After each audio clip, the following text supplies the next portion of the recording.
دیکھیں، کچھ عبادات ایسی ہیں کہ جو صرف جسمانی ہیں، جیسے نماز ہے، جی جیسے روزہ ہے، اور کچھ عبادات ہیں جو مالی ہیں، جیسے حج ہے، جیسے زکوٰۃ ہے۔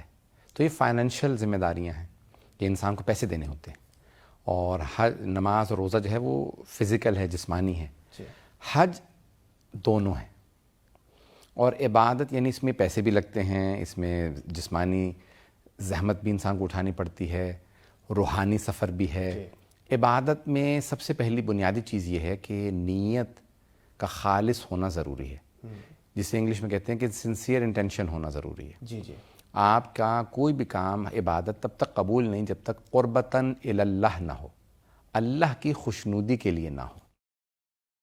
اور حج جو ہے، کیونکہ اس کی تاریخیں، جگہ، مقامات، اس کے ارکان، ہر چیز پہلے سے مشخص ہے، معین ہے، اس لیے حج کو بجا لانا بہت مشکل ہے۔ لیکن جب انسان کسی بھی کام کو محبت میں انجام دیتا ہے تو وہ آسان ہو جاتا ہے۔ ماشاء اور جیسے انسان سے جس چیز کا شوق ہو، جس سے محبت ہو نا، وہ جتنی بھی مشکل چیز ہو وہ آسان ہو جاتی ہے۔ اسی طرح سے حج بھی، کیونکہ انسان اللہ کی خاطر انجام دے رہا ہوتا ہے، اس میں آسانیاں آتی چلی جاتی ہیں۔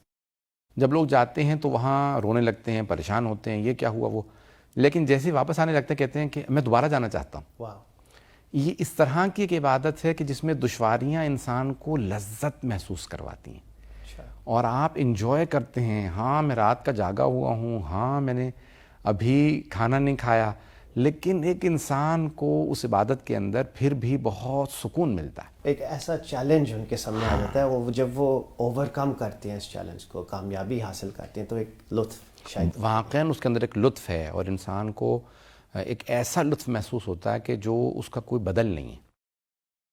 اب میں ایک یعنی یہ خود لفظ جو میں نے عربی سے یہ فارسی کا استعمال کر دیا، لیکن لطف کا لفظ آپ نے دیکھیں انگلش ہوتے ہوئے آپ نے بہتر لفظ استعمال کر لیا۔ تو اب حج کے کہہ لیں کہ 3 طرح کے حج ہیں: حج افراد، حج قران اور حج تمتع۔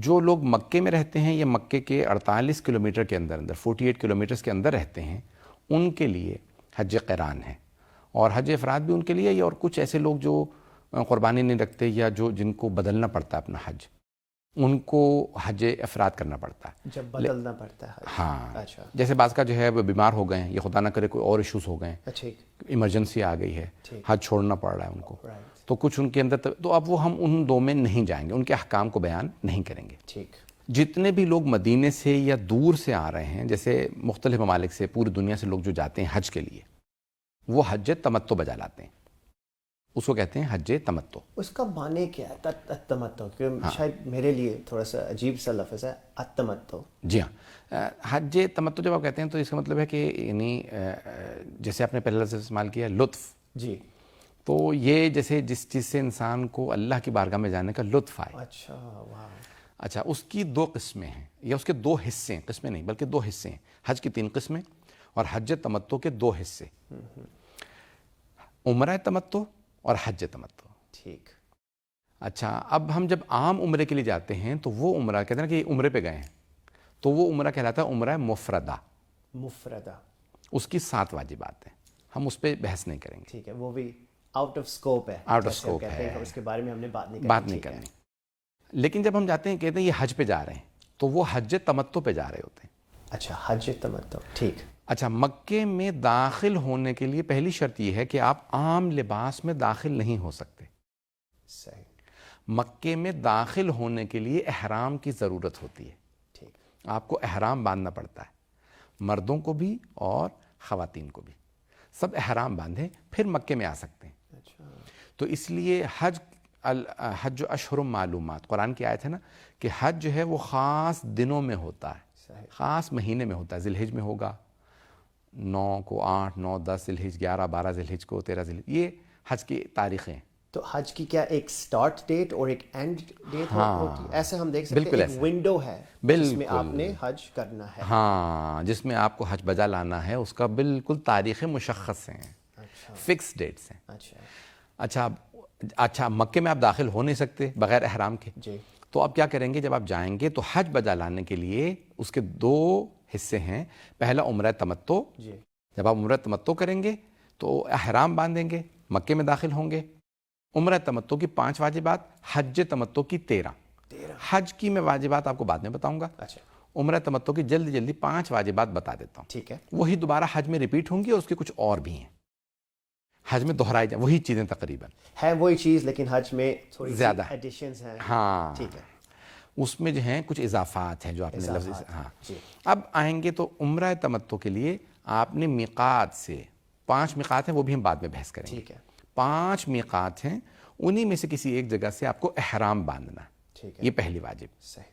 پھر احرام کی واجبات پہ بھی ہم بعد میں بحث کریں گے، کچھ احرام کی بھی واجبات ہیں. دوسرا ہے طواف، تیسرا 2 رکعت نماز طواف، چوتھا سعی، اور 5واں تقصیر یعنی بالوں کو کاٹنا. اس کے بعد آپ احرام سے باہر نکل آئے. صحیح. جب آپ احرام میں ہوتے ہیں تو 24-25 یا اس سے بھی زیادہ چیزیں آپ پہ حرام ہو جاتی ہیں. اچھا. اب آپ جب احرام سے نکل آئے تو دوبارہ چیزیں حلال ہو گئیں. جب تک آپ حج پہ نہیں جائیں گے اب آپ مکے میں محل ہیں، یعنی احرام کی حالت میں نہیں ہیں. صحیح. اس لیے کہتے ہیں حلال، یعنی اب کیا جیسے آئینہ دیکھنا حرام ہو جاتا ہے جی. اچھا. جب حالت احرام میں ہوں. ٹھیک. اسی طرح سے مردوں کا سر کو ڈھانپنا حرام ہو جاتا ہے، خواتین کا چہرے کو ڈھانپنا حرام، مردوں کا اپنے پاؤں کے اوپر کے حصے کو ڈھانپنا حرام ہو جاتا ہے. کیڑے مکوڑے ساکس جیسے پہننا ہے، یا فل بوٹس پہننا جس میں آپ کے پاؤں کا اوپر کا کور ہو جائے. اوکے.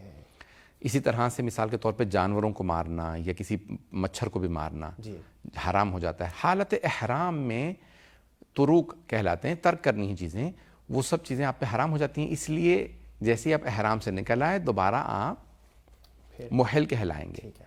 تو یہ عربی کی اصطلاحات ہیں، اردو میں اس کا کوئی بدل نہیں ہے. کوئی آپ کو انفارچونیٹلی یا افسوس کے ساتھ آپ کو اس کا کوئی ایکویولنٹ نہیں ملے گا، کوئی اس کا مساوی لفظ نہیں ملے گا. تو میں مجبوراً وہ عربی کے اصطلاحات استعمال کروں گا، لیکن میں آپ کو ایکسپلین کر دوں گا کہ وہ کیا ہیں، میں وضاحت کر دوں گا. جیسے کہ میں بھی انگریزی کے لفظ مجبوراً استعمال کروں گا کیونکہ مجھے نہیں پتا اس کی ٹرانسلیشن، لیکن آپ ہیں میری مدد کرنے کے لیے. ہاں کوئی مسئلہ نہیں. بہت شکریہ. دیکھیں کیونکہ اردو والے تو تقریباً سارے انگریزی کے الفاظ اصطلاحات سمجھ لیتے ہیں. جی جی. لیکن یہ جو میں عربی کی اصطلاحات استعمال کروں گا یہ جو ہیں تھوڑی مشکل اصطلاحات ہیں. اس کا کوئی ڈپلیکیٹ یا اس کا کوئی بدل، اس کا کوئی پیرالل جو ہے اردو میں نہیں ہے، سبسٹیٹیوٹ نہیں ہے. تو ہم مجبور ہوں گے کہ وہ میں اصطلاحات. تو اب یہ آپ جو ہیں عمرہ تمتع ہو گیا، پھر اس کے بعد حج تمتع.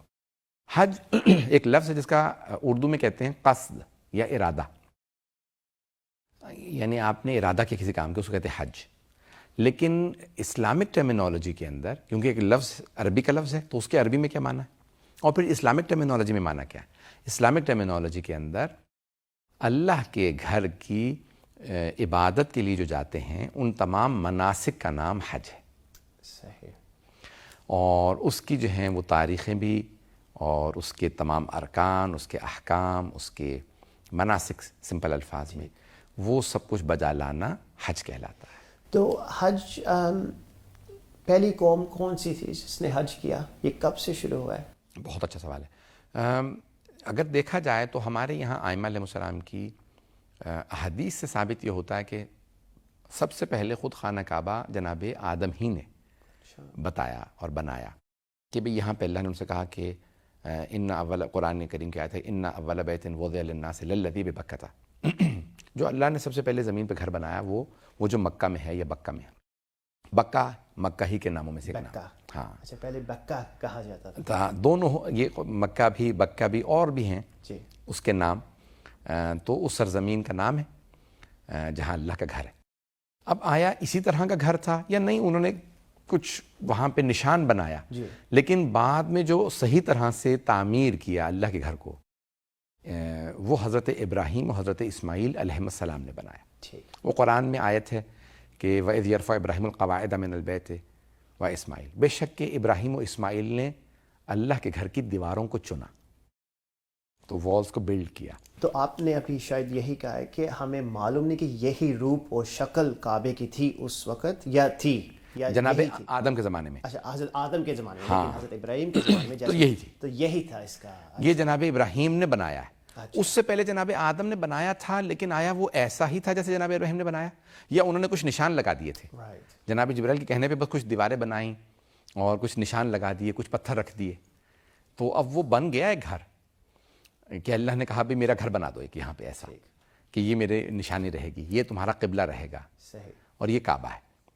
تو اب وہ کیسا تھا؟ بالکل ایسا ہی تھا یا نہیں؟ اس کے اندر بس یہ کہ انہوں نے دیواریں بنا دی تھی، یہ کلیئر نہیں ہے، یہ واضح نہیں ہے۔ اور اب میں گیس کرنے لگا ہوں کہ حضرت ابراہیم علیہ السلام نے سب سے پہلے طواف کیا تھا، کیا انہوں نے حج سب سے پہلے کیا تھا؟ بہت اچھا سوال۔ تو اب ملتا تو یہ ہے کہ جناب آدم ہی نے پہلا طواف کیا، انہیں جناب جبرائیل نے آ کے بتایا کہ اے آدم یہاں مقام ابراہیم ہوگا، یہاں پہ ایک آپ کی نسل میں ہاجرہ آئیں گی، وہ چلیں گی، یہ صفا و مروہ ہیں، یہاں پہ آپ کی بیٹی نسل میں ایک آئیں گے ابراہیم۔ تو وہ سارے مناسک جناب جبرائیل علیہ السلام نے اللہ کی طرف سے ان پہ نازل کیے حضرت آدم علیہ السلام پہ، اور وہ اس حج کو بجا لائے، اور بعد میں ایک یعنی جو انبیاء علیہ السلام کسی نہ کسی طرح سے خانہ کعبہ کو جاتے، لیکن پھر مناسک حج جو تفصیلی بیان کیے وہ حضرت ابراہیم علیہ السلام نے۔ بہت شکریہ قبلہ۔ تو میں تھوڑا سا ریکیپ کرنا چاہ رہا ہوں۔ ہم نے حج تمتع کی بات کی ہے، ہم نے حج افراد کی بات کی ہے، اور ہم نے حج قران کی بات کی ہے۔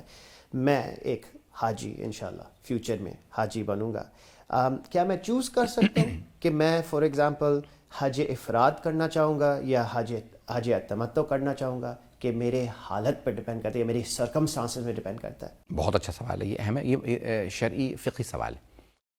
بات یہ ہے کہ جو دور سے لوگ جا رہے ہیں وہ سب کے سب حج تمتع ہی بجا لائیں گے، اوکے، اور ان کی واجب یہی ہے کہ میقات سے جب آپ احرام باندھیں اس کے بعد پھر آپ حج تمتع ہی بجا لائیں گے، اور وہ جو تقریباً 48 کلومیٹر کے اندر ہیں مکے سے، 48 کلومیٹر